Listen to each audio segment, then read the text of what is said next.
So, Alex Salmond, it looks as if Mr. Macron is going to be the next president of France, presuming that Fillon's supporters switch to him rather than to Marine Le Pen. What does that mean for the march of populism that we've seen in Europe? Well, I think it's widely welcome, certainly in Scotland, but I hope across Europe. People often get attached to party labels, and there was a socialist candidate, obviously there was a right of centre candidate, but far more important than the individual party is the nature of the politics that Mr. Macron represents.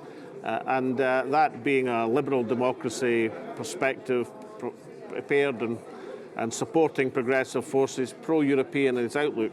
For the rest of Europe, that should be a matter of great satisfaction, but also the demonstration. And in a way, this has been demonstrated already in Scotland, but to have it demonstrated in France is of huge importance. That in order to be populist, in order to be anti-establishment, you don't have to be either extreme right-wing or extreme left-wing. This can be done from the progressive nature of politics. It's a matter of how you articulate a message and the forces to which you appeal. And so Mr. Macron has demonstrated that you can achieve that anti-establishment momentum from the mainstream of political tradition. And that's a very important thing for France, of course, but for the rest of Europe as well. Because he's come from virtually nowhere, hasn't he? He created his party out of nothing and has made this massive leap forward. Well, it's an extraordinary achievement to become the front runner, let's put it that way, because you should never take an electorate for granted, never. In terms of the search to be President of the Republic, but to create a political force, to overturn the established parties, to storm the battlements of the French socialists and the French Republicans as they are now. That is an extraordinary achievement, which he'll have to, of course, carry forward in terms of how they work out the positioning within the National Assembly, when he can establish his party list, all sorts of complexities. But to become the front runner in itself is a very, very substantial achievement. So, in a way, the French presidential election both is reassuring for the rest of Europe that one of the founding partners of the European project doesn't look like it's going to desert it anytime soon, but also encouraging for those of us who like to see the established order in European politics challenged and rather like somebody coming from the outside to become a front-runner. After all, isn't that what's been happening in Scotland?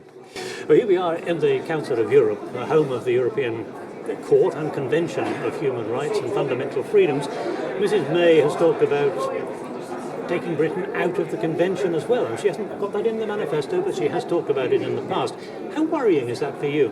Well, we're still to see the Conservative manifesto, and of course the assurance that the delegation here, that's the delegation of Conservatives, of Labour people and of SNP parliamentarians were given by Alan Duncan, the Minister of State, was there'd be no change in this Parliament. Well, obviously the timetable in that assurance is now running out very quickly. So we'll see what's in the Conservative manifesto, but of course it would be madness, total madness, to say that the UK was going to go out of the Strasbourg Court, the European Convention on Human Rights. If you come out of the Strasbourg Court, then by definition you come out of the Council of Europe and the Parliamentary Assembly here in Strasbourg. You can't be in one without being in the other. But it's just a fundamentally stupid and bad and retrograde thing to suggest. And the fact that Theresa May has tinkered with this idea as Home Secretary and now as Prime Minister is condemnation enough. I mean, not content with being a hard, extreme Brexiteer. She's now contemplating actually coming out of an institution which should command support from everybody who believes in human rights and pluralist democracy.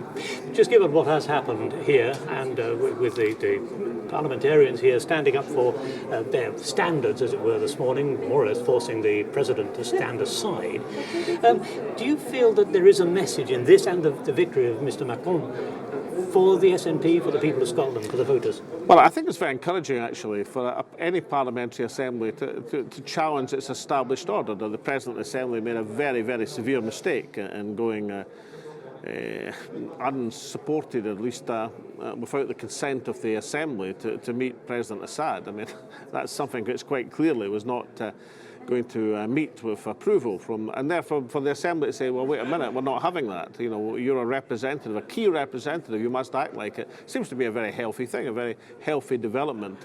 Any parliamentary assembly stands up for itself. But, the whole concept of the Parliamentary Assembly of the Council of Europe, of the Council of Europe, of the European Convention of the Strasbourg Court is far, far more important than one president making a fool of himself, or alternatively the corruption suggestions which have been surrounding some aspects of these institutions, or for that matter even the odd ruling of the Strasbourg Court that we find inconvenient or upsetting. And these things can all be dealt with and should be dealt with.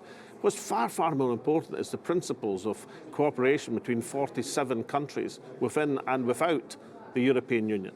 What's important is establishing standards of civilization and human rights which are being expressed across these 47 countries and which are some sort of instrument for enforcing. This was the whole concept of David Maxwell Fyfe, a Scottish lawyer, a British MP, a Conservative MP in the House of Commons with the support of Winston Churchill after the Second World War, seeing the wreckage of the post-war environment. It said, why can't we establish some common standards of human rights which will be applied by anybody who wants to be part of this association? So for the odd upset of the voting rights of prisoners or something like that, the European Convention actually stops capital punishment in the adherent states. It actually makes states within and outside Europe, in the Middle East, observe conventions, decency of the rule of law, of trial before sentence, of basic humanitarian conventions on human rights. And a particular aspect of Scotland, the founding statute of the Scottish Parliament, embodies and has embedded within it the European Convention. As a Scottish minister, when I was First Minister of Scotland, I couldn't take an action which was contrary to the European Convention, never mind pass a law. Now, occasionally I would fulminate about some aspects of a Strasbourg ruling, but Scotland never lost a single case. And furthermore, I knew that it might be inconvenient occasionally for me or for the Scottish ministers, but it was fundamentally important to make sure there were common standards applied across the 47 states. And that is the thing which potentially some people in the UK want to turn their back on as they pursue the hard Brexit isolationist course from the rest of Europe. It's one thing leaving the European Union. It's a second thing leaving humanity and human rights. Salmond, thank you very much indeed. A pleasure. That was a run.